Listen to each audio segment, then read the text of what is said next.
Hey all, I saw lots of movies on the weekend and I also saw the movie The Devil's Mouth, now streaming on Shudder. Directed by the filmmaker behind Hide and Seek, a movie I particularly enjoyed. The story centers on a group of college friends whose holiday in Thailand turns lethal when they become trapped in a network of submerged caves alongside a dangerous predator. As oxygen dwindles and the walls close in, long-standing tensions and unresolved conflicts within the group surface amid their increasingly desperate struggle to survive. The premise is straightforward, yet effective, leaning into the dual threats of the creature and the oppressive environment itself. There has been a lot of shark films that have arrived this year, with few rising above the ordinary. The Devil's Mouth stands as one of the stronger entries in otherwise uneven crumple films. The cast in this movie is largely serviceable. Most of the characters register as competent enough to carry the narrative without demanding deep investment. The character Max proves a notable exception, initially grating and difficult to root for. She gradually becomes somewhat more sympathetic by the film's later stages.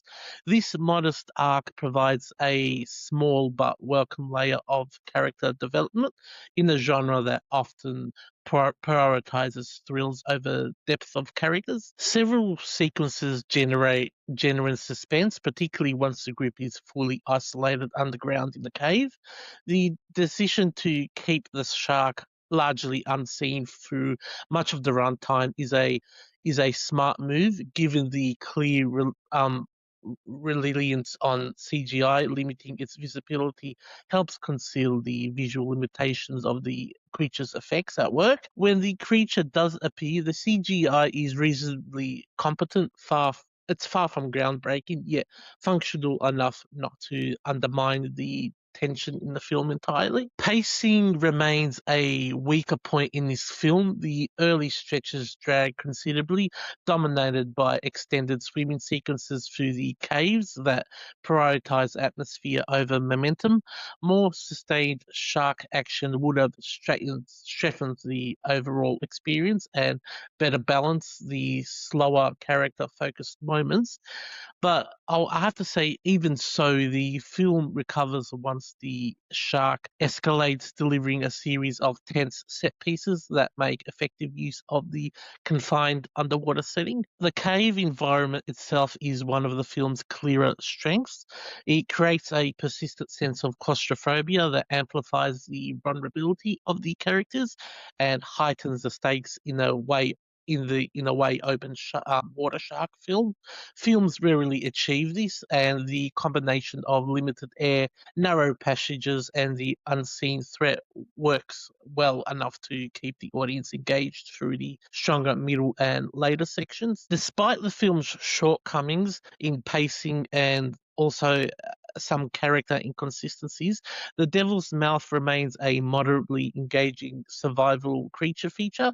It does not reinvent the shark movie formula, nor does it transcend its genre limitations, but it executes its core ideas with enough competence and occasional tension to make for a solid one-time watch experience. So my score for this movie is a 3 out of 5.